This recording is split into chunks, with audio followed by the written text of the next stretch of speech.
घूंघट में बहू गायब। अरे बेटा, कितनी बार तो सुन चुकी है। अच्छा ठीक है, बैठ, मैं सुनाती हूँ। राजस्थान के एक छोटे से गांव में रहने वाले जयराम के घर आज बड़ी चहल पहल दिखाई दे रही थी। अरे भाई, हो भी क्यों ना, आज उसकी इकलौती बेटी रूपा को देखने लड़के वाले जो आने वाले थे। अरे बड़े दूर गांव से रिश्ता आया है तेरे लिए, बस बात यहाँ जम जाए तो झट मांगनी पट शादी करके हम भी अपनी जिम्मेदारी से मुक्त हो। माँ दूर नहीं, मेरा ब्याह तो तू यहीं अपने गांव में ही कराना। अरे देख छोरी, ज़्यादा ज़बान नहीं चलाते, ये गांव है, यहाँ लड़कियाँ अपने ब्याह के बारे में बात नहीं करती। तेरे बापू ने सुन लिया ना तो तेरे साथ साथ मेरी भी शामत आ जाएगी। तुझे जब जिसके गले में माला डालने के लिए कहेंगे ना, गर्दन झुका कर उसके साथ सासरे चली जाना। बस इतनी ही छूट होती है हमारे यहाँ लड़कियों के पास। अब तो जा और मुझे काम करने दे। तुझे जितना समझाया है उतना गांठ बांध के रखना, समझ गई? और हाँ, लड़के वालों के सामने ज़्यादा पटर पटर जुबान ना चलाना। माँ की बात सुनकर रूपा का दिल बैठ सा गया था। शाम होते होते लड़के वाले आ गए थे। माँ ने रूपा को मेले से लाई हुई नई घाघरा चोली पहनाई और 2 पल को लड़की के बापू से मिलवा के वापस कमरे में पहुंचा दिया। कुछ देर बाद, अरे वाह छोरी, तेरे तो भाग ही खुल गए। छोरे के बापू ने हाँ बोल दी है, अब बस हम शादी की तैयारी करेंगे। लेकिन माँ, छोरा तो आया ही नहीं मुझे देखने, फिर ऐसे कैसे रिश्ता पक्का हो गया? मैंने तुझे सुबह समझाया था ना छोरी, बड़ों के काम में नाक नहीं घुसाते। ऐसे ही ब्याह होते हैं हमारे गांव में। छोरा छोरी देख कर क्या करेंगे? तुम्हारे अंदर अभी उतनी समझ है कि तुम अपने लिए खुद रिश्ता पसंद करो। जो माँ बाप कह दे वही तकदीर होती है छोरियों की।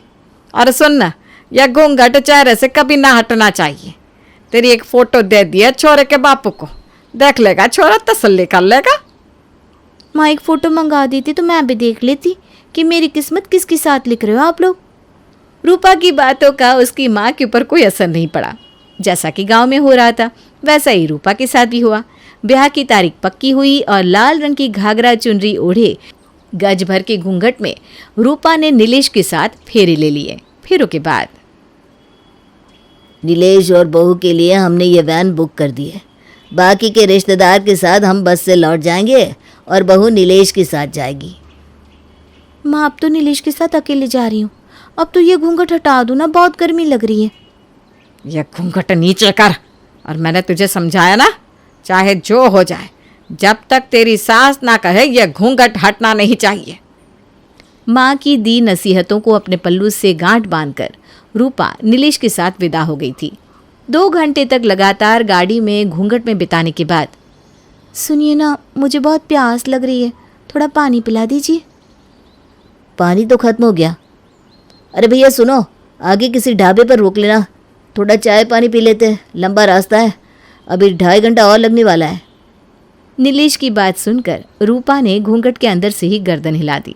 ढाबे के सामने, भाई जी ढाबा आ गया, आप लोग चाय पानी पी लीजिए, उसके बाद आ जाइए, मैं यही गाड़ी में मिलूंगा। अरे यहाँ तो ब्याह वाली और भी 2 गाड़ियाँ खड़ी हुई हैं। अरे भाई जी ज़रा संभल के, कहीं गलती से किसी और गाड़ी में मत बैठ जाना। आज के दिन का साया बहुत तेज़ है, अच्छे से पहचान कर लीजिए मेरी शक्ल की, कहीं अपने घर की जगह किसी और के गांव में ना पहुंच जाओ। अरे भाई, क्या तुम भी मजाक करने के लिए मैं ही मिला हूँ? मैं इतना नादान नहीं हूँ कि अपनी गाड़ी छोड़कर किसी और की गाड़ी में बैठ जाऊँ। ड्राइवर की बात सुनकर नीलेश रूपा को लेकर गाड़ी से नीचे उतरता है और अंदर ढाबे में जाकर बैठ जाता है। 2 चाय और पानी ला दीजिए। रूपा, कुछ और लेना है क्या तुम्हें? नीलेश की बात सुनकर जवाब में रूपा ने ना में गर्दन हिला दी थी।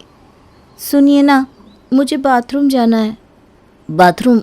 अच्छा, मैं पता करके आता हूँ। सुनो, यहाँ पर औरतों के लिए बाथरूम जाने की व्यवस्था है क्या? इधर है आगे बाथरूम, आगे से दाएं। रूपा, आगे से दाहिने जाओगी ना तो उधर ही बाथरूम है, चाय पी लो फिर बाथरूम होकर आओ। चाय पीने के बाद रूपा बाथरूम की ओर चली जाती है। 5-7 मिनट बीतने के बाद भी जब रूपा लौट कर नहीं आती तो नीलेश को उसकी चिंता सताने लगती है। क्या हो गया, ये रूपा अभी तक लौट कर क्यों नहीं आई? क्या करूँ, एक बार जाकर चेक करूँ क्या? नीलेश थोड़ा संकुचाते हुए बाथरूम की ओर जाता है और देखता है लाल रंग का लहंगा चुनरी ओढ़कर रूपा सामने से चली आ रही है। अरे कितनी देर कर दी, चलो जल्दी, वहाँ ड्राइवर इंतज़ार कर रहा होगा। अगर हम लेट हो गए तो घर पर माँ बापू परेशान हो जाएंगे। नीलेश रूपा का हाथ पकड़कर तेज कदमों से अपनी गाड़ी की ओर बढ़ने लगता है।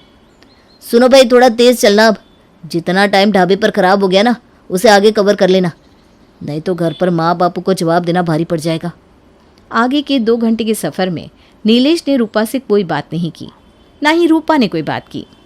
नीलेश रास्ते भर खिड़की से बाहर के नज़ारे देखता रहा और रूपा अपने घूंघट में कैद अपने मायके की यादों में विचरण करती रही। 2 घंटे बाद गाड़ी नीलेश के घर पहुंच चुकी थी। घर पहुंचकर नीलेश गाड़ी से उतरा और माँ को आवाज़ लगाई। माँ, मैं आ गया हूँ।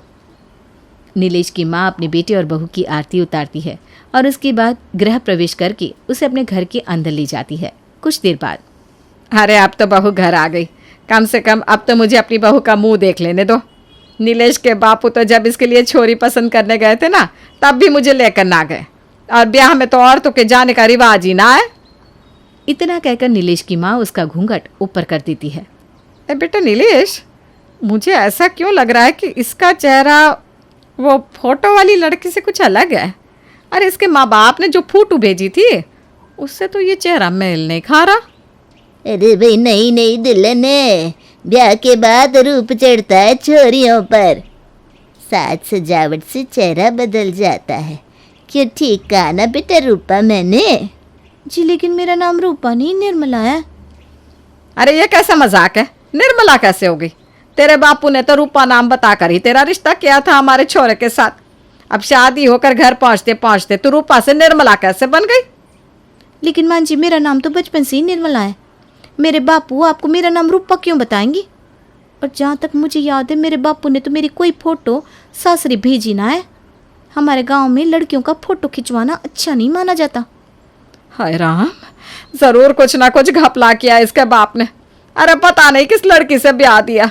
मुझे तो ऐसा लग रहा है किसी और लड़की की फोटो भेजकर ये लड़की बांधी मेरे लड़के के साथ। जरूर कुछ खोट होगी इस लड़की में। ये आप कैसी बातें कर रही हैं माँ जी? मेरे अंदर कोई खोट ना है।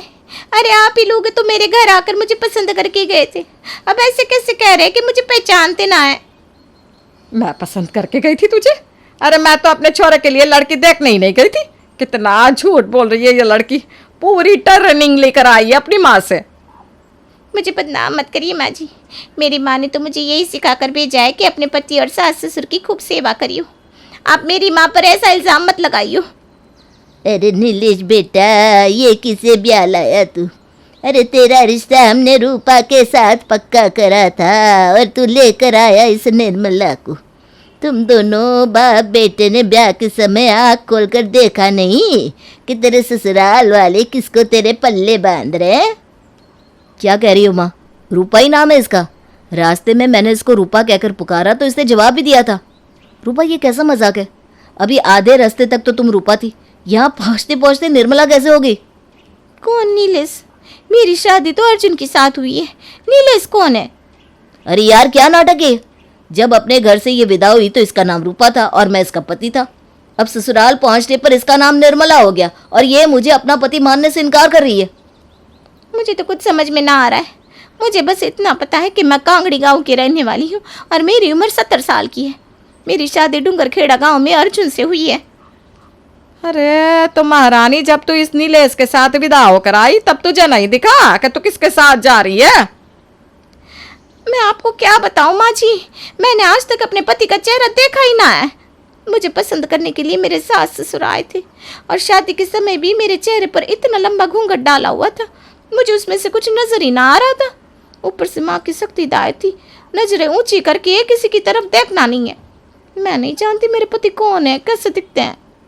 सत्यानाश, कहीं ऐसा तो नहीं जब मैं ढाबे में उतरा तो वहीं मेरी दुल्हन बदली हो गई? अरे किसने कहा था तुझे बीच रास्ते में ढाबे पर रुकने के लिए?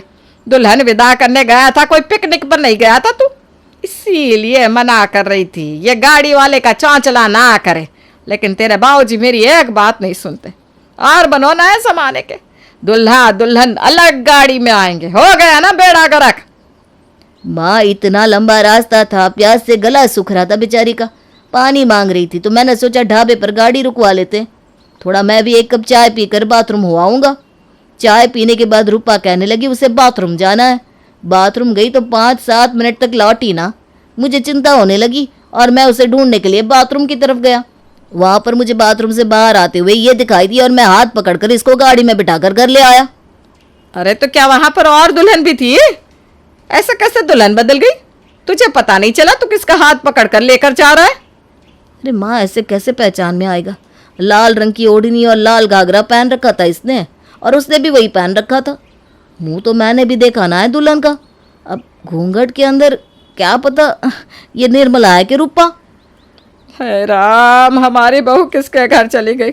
अब कहाँ ढूंढेंगे उसे? मुझे तो कुछ समझ में नहीं आ रहा। कुछ ऊंच नीच हो गई तो क्या जवाब देंगे इसके बापू को? अरे भाग्यवान, तुम ज़रा शांत रहो, थोड़ा ठंडे दिमाग से सोचने दो। ऐसे रोने पिटने से कुछ नहीं होने वाला। अब जो हो गया सो हो गया। अब ये सोचो कि इस मुसीबत का हल क्या है। बापू, मैं वापस उसी ढाबे पर जा रहा हूँ, जाकर पता करता हूँ। हो सकता है वो अभी भी वहीं बैठी हो। अच्छा ठीक है बेटा, जा जल्दी। अब क्या करे? रूपा के मायके के खबर कर दे क्या? अरे नहीं नहीं, किसी भी बाप को फ़ोन करके ये बताओगी कि ससुराल पहुंचने से पहले उनकी बेटी खो गई, तो ज़रा सोचो क्या बीतेगी उनके दिल पर। अरे जीते जी मर जाएंगे वो लोग।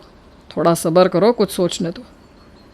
देखो बेटा, तुम यहाँ गलती से आई हो, लेकिन घबराना ना। तुम्हें यहाँ कोई खतरा नहीं है। अपने घर की तरह समझो। ये नीलेश की माँ है, इसे अपनी माँ ही समझना। हम पूरी कोशिश करेंगे कि तुम्हें तुम्हारे परिवार से मिलवा दें। अच्छा बताओ, तुम्हारे घर का पता, फ़ोन नंबर कहाँ है? ससुराल में किसी का फ़ोन नंबर जानती हो? मुझे बस इतना पता है कि मेरे पति का नाम अर्जुन है। इससे ज़्यादा किसी ने कुछ ना बताया। हमारे यहाँ इससे ज़्यादा जानने की इजाज़त ना है छोरियों को। बस खूंटे से बंधी गाय की तरह इस खूंटे से खोलकर उस खूंटे ले जाकर बांध दिया जाता है। गाय को कभी बताया जाता है क्या कि अब किस घर ले जाकर बांधा जाएगा? और फ़ोन नंबर कैसे पता होगा? फ़ोन तो हमारे गांव में सिर्फ मुखिया जी के घर पर है। मैंने तो आज तक फ़ोन देखा भी ना है कि कैसा दिखाई देता है। दूसरी ओर, अरे भाई जी, कुछ घंटे पहले मैं अपनी दुल्हन के साथ आपके ढाबे पर आया था, आपको याद है ना? अरे भाई जी, आज बड़ा जोर का साया है। सुबह से कई दुल्हन गुजर गई ढाबे से। अब ऐसे तो याद ना है, लेकिन आप कह रहे हो तो ज़रूर आए होंगे। बात क्या हुई ये बताओ। अरे कोई दुल्हन के भेष में लड़की यहाँ पर मेरा इंतज़ार तो नहीं कर रही थी? ऐसे तो कोई घटना ना हुई। यहाँ दुल्हन आई तो ज़रूर थी, लेकिन अपने अपने पति के साथ लौट गई। और आपकी दुल्हन यहाँ इंतज़ार क्यों करेगी? आप जाते समय अपनी दुल्हन को यहीं भूल गए थे क्या? ढाबे वाले की बात सुनकर नीलेश अपनी सारी आप बीती उसे सुना देता है। अरे भाई जी, बड़ी गड़बड़ हो गई ये तो। आप फिक्र ना करो, पुलिस में रिपोर्ट करा दो, ज़रूर मिल जाएगी आपकी दुल्हन। अच्छा, आप ना अपना पता देकर जाओ। अगर कोई आएगा आपको पूछते तो मैं खबर कर दूंगा। दूसरी तरफ, निर्मला सो रही हो क्या? घर आ गया है, उठ जाओ। अर्जुन कई बार निर्मला निर्मला कहकर पुकारता है, लेकिन बगल में बैठी हुई 2 गज का घूंघट ओढ़े दुल्हन के मुंह से कोई आवाज़ नहीं निकलती। मैं कब से तुम्हें पुकार रहा हूँ, जवाब क्यों नहीं देती? आप मुझसे बात कर रहे हैं, लेकिन आप मुझे निर्मला क्यों कह रहे हैं? मेरा नाम निर्मला नहीं, रूपा है। ये कैसा मजाक है? तुम रूपा कब से हो गई? अरे हम क्यों मजाक करेंगे? जब हमारे माँ बापू ने मेरा नाम रूपा रखा है तो रूपा ही रहेंगे ना, निर्मला कैसे हो जाएंगी? दुल्हन का जवाब सुनकर अर्जुन का माथा चकरा गया था। गाड़ी से उतरने के बाद, अरे माँ, पता नहीं क्या हो गया, इसको बैकी बातें कर रही है। कहती है इसका नाम निर्मला नहीं रूपा है। अरे छोरी, रास्ते में भांग चाट आई है क्या? तू रूपा कैसे होगी? तेरे बापू ने तो तेरा नाम निर्मला बताया था। अरे बहन जी, घूंघट उठाकर देखो, कहीं इसके बापू ने दुल्हन तो ना बदल दी? कहीं कोई कुरूपसी छोरी तो ना बांध दी आपकी छोरी के साथ? पड़ोसन के कहने पर अर्जुन की माँ घूंघट हटाकर देखती है तो उसका माथा चकरा जाता है। अरे छोरी, कौन है तू? तू तो हमारी बहू ना है। काकी साहब, ऐसा क्यों बोल रही हैं? आप लोग ही तो मुझे नीलेश के साथ ब्याह कर लाए हैं ना, अब ऐसा क्यों कह रहे हैं कि मैं आपकी बहू ना हूँ? अरे कौन है नीलेश? मेरे छोरे का नाम तो अर्जुन है। अरे अर्जुन, ये किसे उठा लाया? अर्जुन की दुल्हन बदली हो गई है भाई। और ये खबर सुनकर कुछ ही देर में आधा गांव उनके दरवाजे पर जमा हो गया था। अरे भाई साहब, ना तो इस छोरी को ढंग से अपना पता मालूम है, ना ही अपने ससुराल के बारे में कुछ पता है। अब क्या करेंगे? देखिए, अर्जुन बता रहा है कि ये चाय पीने को ढाबे पर रुका था। मानो या ना मानो, ये दुल्हन की अदला बदली ना ढाबे पर हुई है। आज के दिन का साया बहुत तेज है, जरूर वहाँ पर कोई और दुल्हन भी रही होगी और गलती से ये किसी और की दुल्हन को अपनी गाड़ी में बिठा कर ले आया है। मेरी मानो तो उस ढाबे पर चलो, वहीं पर हमारी निर्मला मिलेगी। अर्जुन की माँ की बात सभी को ठीक लगी, इसलिए तुरंत वे लोग रूपा को लेकर ढाबे की तरफ निकल जाते हैं। भाई साहब, सवेरे 5 बजे के आसपास यहाँ दुल्हन के लिबास में कोई लड़की देखी थी क्या आपने? बड़ी अनहोनी हो गई है। घूंघट के धोखे में मैं अपनी दुल्हन वहीं ढाबे पर छोड़ गया और किसी नीलेश की दुल्हन को बिठाकर अपने घर ले गया। अब समझ में नहीं आता, करे तो क्या करे, कहाँ ढूंढे अपनी पत्नी को। आप फिक्र ना करो भाई साहब, आपसे पहले एक छोरा अपनी पत्नी को ढूंढता हुआ यहाँ आया था। मैंने उसका नाम और पता यहाँ लिखवा लिया था। आप हिम्मत रखो, आपकी बीवी ज़रूर मिल जाएगी। ढाबे वाला तुरंत नीलेश का पता अर्जुन को देता है और फिर वे सभी नीलेश के गांव की ओर निकल जाते हैं। 2 घंटे के सफ़र के बाद अंत में वे सभी नीलेश के घर पहुंचते हैं। माफ़ करना भाई, पता नहीं मैं किस हड़बड़ी में था, भूल से आपकी पत्नी को अपनी गाड़ी में बिठा कर ले गया। लेकिन यकीन करो, आपकी पत्नी सकुशल ले आया हूँ। मेरे लिए ये मेरी बहन की तरह है, आप अपने मन में कोई खोट ना लाना। अरे माफ़ी मत मांगो भाई, गलती तो मेरी भी है। मैं भी इस घूंघट के धोखे में आपकी पत्नी को अपने घर ले आया। आप चाहो तो निर्मला से पूछकर तसल्ली कर लो, हमने इन्हें कोई तकलीफ नहीं होने दी है। अपने अपने पति को पाकर दोनों दुल्हन की सांस में सांस लौटाई थी। ये सारी गलत फहमी ना इस मुँह घूंघट की वजह से हुई है। मेरी मानो तो आज के बाद इस गांव से ये घूंघट का रिवाज बिल्कुल ख़त्म कर दो। ना ये घूंघट होगा, ना आज के बाद किसी की लुगाई बदली जाएगी। अरे वो तो भला हो राम जी का कि दुल्हन अपने सही ठिकाने पर पहुंच गई। सोच के देखो, जो इनके पति ना मिलते तो क्या होता इनका। काकी की बात सुनकर सभी ने प्रण लिया कि आज के बाद उनके घर की औरतें घूंघट नहीं करेंगी और इसके बाद ही हमारे गांव से घूंघट का रिवाज खत्म हो गया।